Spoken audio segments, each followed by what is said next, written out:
আসসালামু আলাইকুম, কেমন আছেন সবাই? আশা করছি সবাই ভালো আছেন। আমি আলহামদুলিল্লাহ ভালো আছি।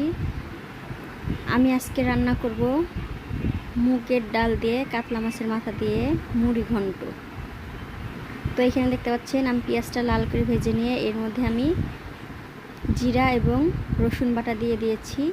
এরপর বেশি লাফালাফি করতেছিল মশলা বাটাটা, এর কারণে আমি একটু পানি দিয়ে নিলাম। এবার আমি একে একে বাকি মশলাগুলো দিয়ে দিব।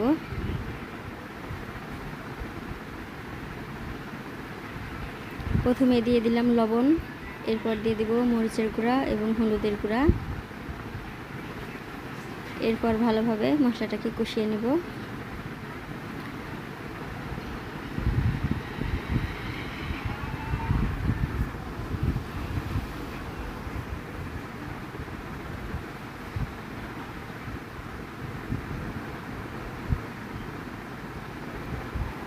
তো মোটামুটিভাবে আমার মশলাটা কষানো শেষ।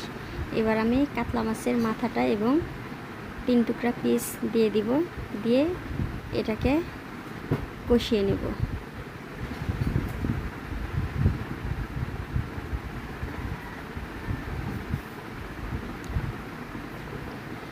মাছের মাথাটাকে এখন এপিট ওপিট ঘুরিয়ে দিচ্ছি যাতে করে ভালোভাবে সিদ্ধ হয়।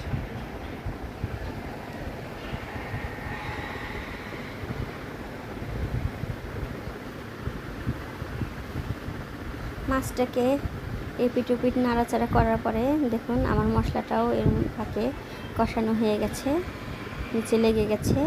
এখন আমি আগে থেকে ভেজে সিদ্ধ করে রাখা মুগের ডাল দিয়ে দেব।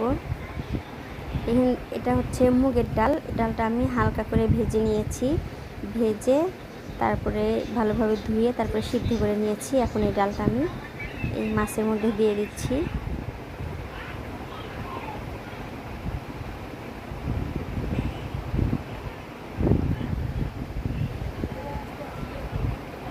তো দেখতে পাচ্ছেন আমি ডাল সিদ্ধ করার যে পানিটুকু ছিল ওই পানিটুকু দিয়েই কিন্তু আমি রান্না করব, আর কোনো বাড়তি কোনো পানি দিব না। আর মাছটা আমার মোটামুটিভাবে কষানোর সময় সিদ্ধ হয়ে গেছে। এখন আমি এইভাবে রান্না করব আর মাছের মাথাটা ভেঙে নিব।